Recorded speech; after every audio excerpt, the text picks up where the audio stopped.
Gare Terminus.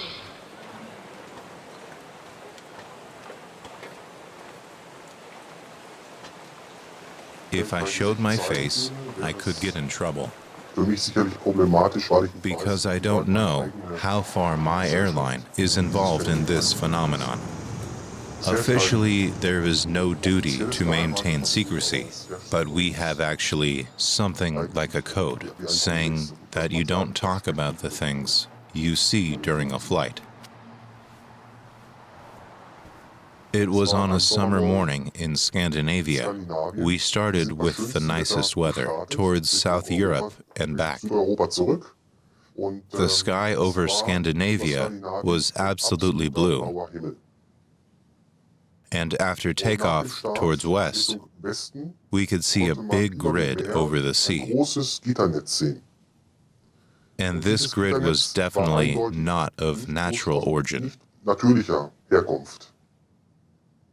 The wind direction was chosen the way that this grid would automatically, I suppose within 2 or 3 hours, have reached the town where we took off. And around this grid, everything was blue. It even attracted my colleague's attention, who asked himself, "What's that?" but then said, "Well, maybe some military experiments." Because someone has a patent, we're going to go out and ask someone to spend thousands, maybe millions of dollars on an aircraft program to go search for aluminum. No, it just doesn't make any sense. I've interacted with chemtrail believers since about 1999, and I believe this coincided with an experiment we had in 1996 called Success. One of the things we were looking for was to fly through contrails to study the ice crystals formed in the contrails and see how they change with time as the contrail grows. We realized then that, yeah, there's a lot of spreading going on from these contrails. We weren't spraying anything. We were just flying these aircraft to do a study.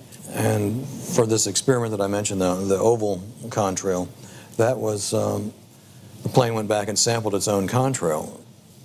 You know, just ice crystals. It's not anything, and they found it just like cirrus clouds. So it was not a thing. It just so happened that the next year this chemtrail phenomenon just went ballistic. Maybe it went ballistic because the researchers in this project indeed found higher concentrations of aluminum in the contrails and in aircraft exhaust.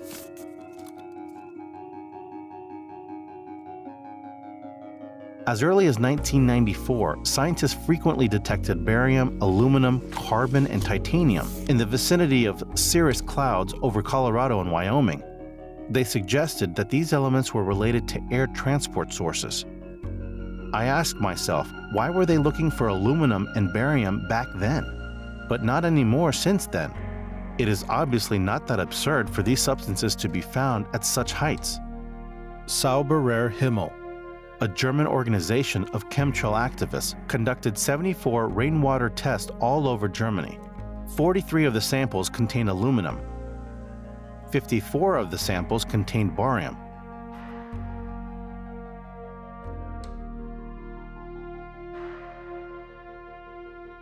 For me, as a scientist, it is important to measure, and the only measurement that is relevant for me is the assessment of human beings. How can we show that all of us are being poisoned by aluminum and are being poisoned every day? So we experience difficulties, first in the USA. Many laboratories received letters from the FDA telling them not to test for aluminum anymore. This was already an indication. It happened 3 to 4 years ago. And then the aluminum which we breathe in is nano-sized, which means that these are tiny particles which cannot be measured with ordinary laboratory methods. And therefore, we didn't realize the severity for a long time. Because of the limited laboratory methods, it didn't show up in hair analyses or in blood or serum analyses until we came across a new method called apheresis. Apheresis is a blood cleaning method whereby all the blood is led through a filter system, and all pollutants in the blood are filtered out. And when nano-sized particles get close to the filter, they contract and form lumps and can then be shown with ordinary measurement methods. Well, what we have found, we have sent over 200 patients overseas from the U.S., is that the aluminum content, namely the total physical stress from aluminum, is 100 times larger than from all other metals. Das mehr als das 100-fache höher ist als das von allen anderen Metallen.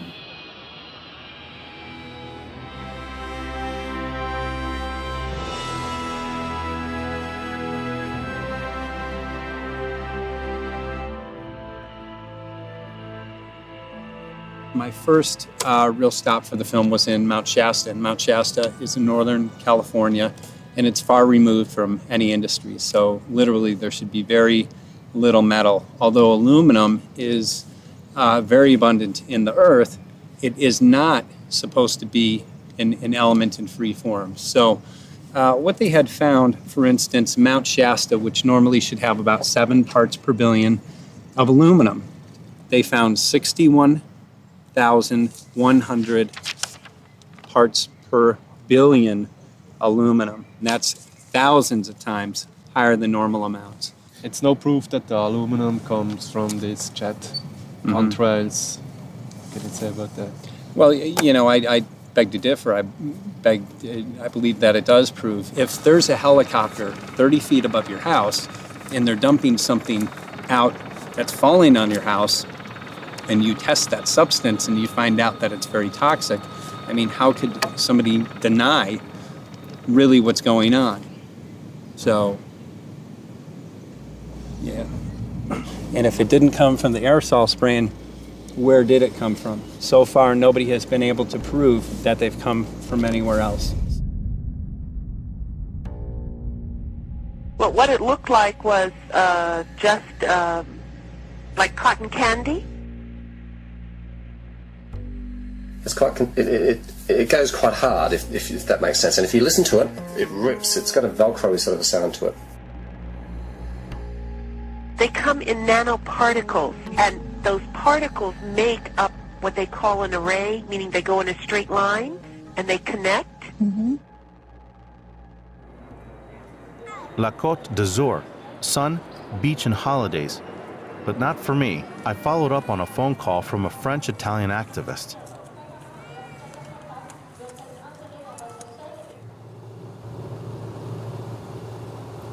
I think it is the duty of the authorities to give us answers, because we are doing the job that should be done by the authorities.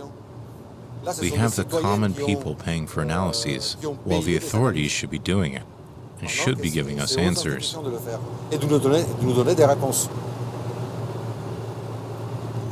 So far we have analyses from the rain, from the soil, but how to make the link to the plains?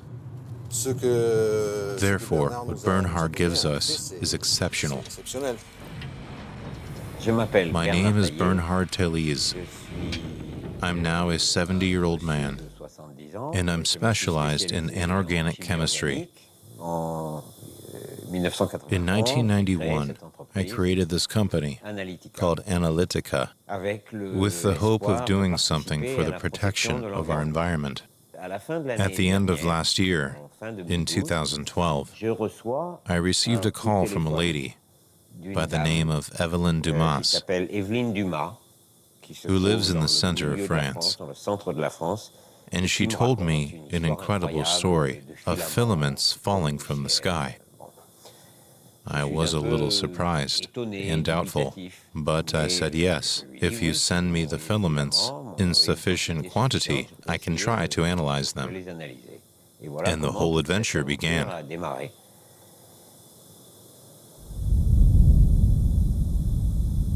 This is one of the first filament samples from Miss Dumas in the center of France.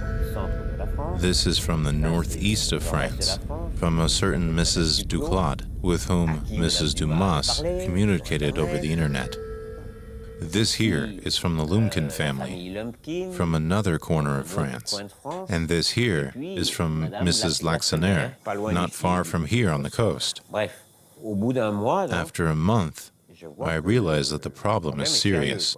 4 different people from 4 different corners of France talking about the same thing, and who send me samples which seem very similar. I analyzed these 4 samples. I wrote a report that was, in my opinion, very profound, substantial, and precise. I still have some samples, and I'm willing to share them with my peers. I discovered that all contained a category of compounds known as phthalates. Today, 80% of all plasticizers used worldwide to produce PVC are phthalates. This big family of chemical compounds is divided into 3 major groups that differ in the length of the molecular chain, each with its own function. Phthalates with a very short molecular chain are typically used as solvents, whereas the others are used as plasticizers. Long phthalates are not harmful chemical substances and can be safely utilized. Short phthalates are classified as toxic to reproduction, and its reutilization is strictly controlled.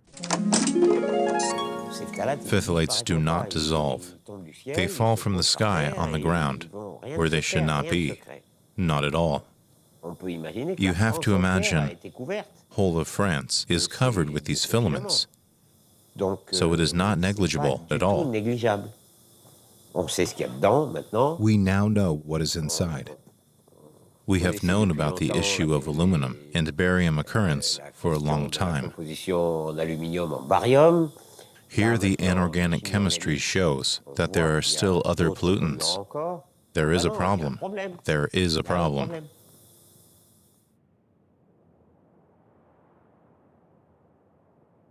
The actual work is much more serious than we'd like to admit, because it indicates that the general population is subject to this. There are a host of serious health issues that are implicated most directly with the research. And the research is indicating an exact match and correspondence between the nature of the physical materials I'm speaking of, in particular the filament material that I spoke of earlier, an exact match between that environmental type sample and samples which come from the human body as well as cultures. The agents that I'm seeing, unfortunately, have literally created a condition that is being classified as a new condition of ill health. The term is of Morgellons is used for it. My name is Roswitha, and I live here at Lake Constance. And I have come down with Morgellons for 1.5 years.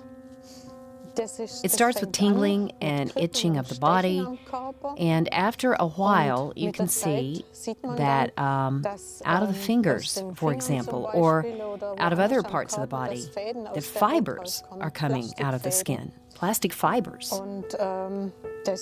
It's terrifying when you see that.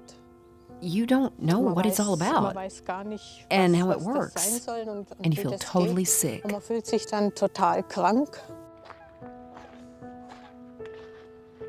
The doctors always say that it doesn't exist, that you're crazy, and discount it as a delusional parasitosis and send you to the psychiatrist. You stand there not knowing what to do. You get sicker and sicker. It gets worse, but no doctor is doing anything, is investigating, or is helping. We have analyzed the fibers in the early phases, when it first becomes apparent and known in literature. They are protein fibers or substances. Earlier it was assumed that they were parasites, but we didn't find any DNA in them, a sign that it is something organic.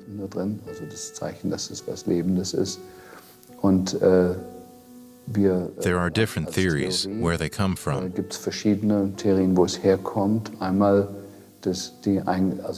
The fallout from the chemtrails consists of plastic nanoparticles, which are coated with aluminum, titanium, and barium. We know this, because we had it analyzed in a nano lab. Wir haben es im Nanolabor untersuchen lassen.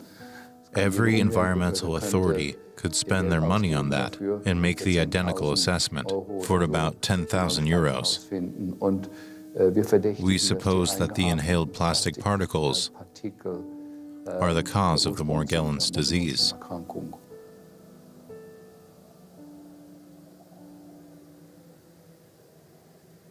If we use our common sense, the link is totally clear between the chemtrails and the aluminum content in the air and the diseases, mainly of children.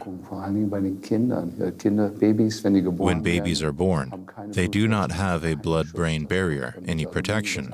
The inhaled aluminum ends up directly in the brain and is one of the main reasons for the whole neurological problems we see with kids. The number of children with neurological problems is rising exponentially in a clear correlation with the spraying in the sky.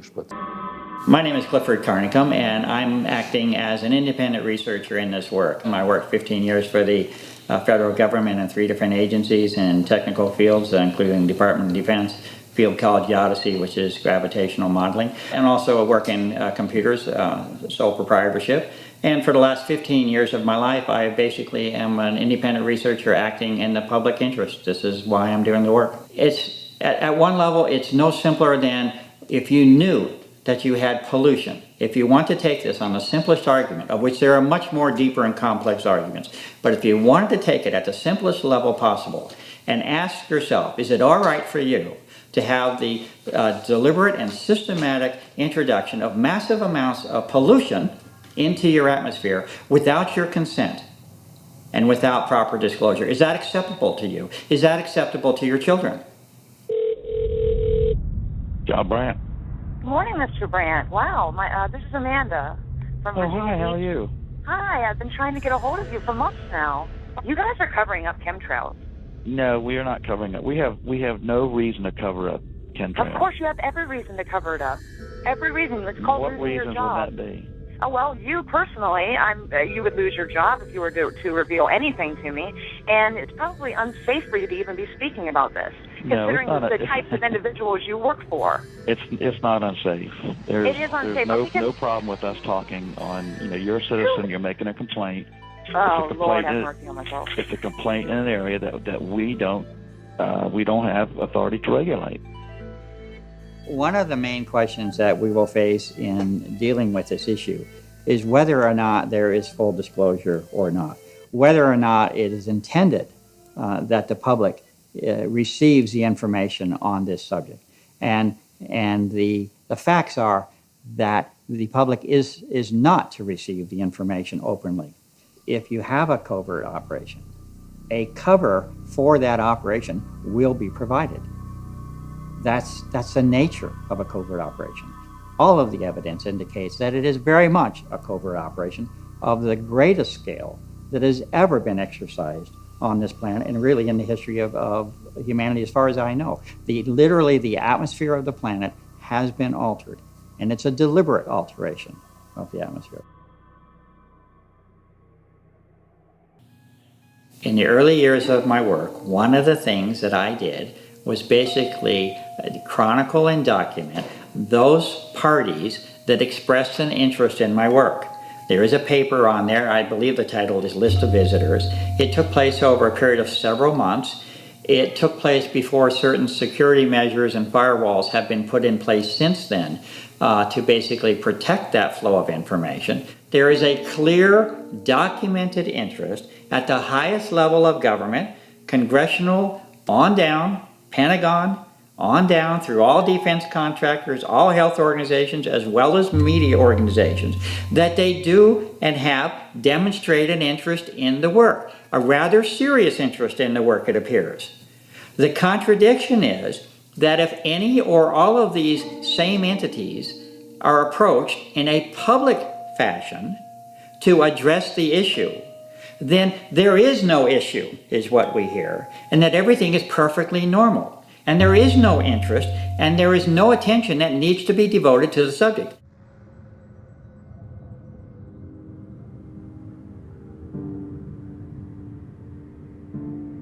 If those that have been called upon to respond to the need for investigation and inquiry and relief fail in their duty and obligation, then we as citizens must assume that role to the best of our ability, because we are stewards of this planet. We don't own this planet. We must care for this planet.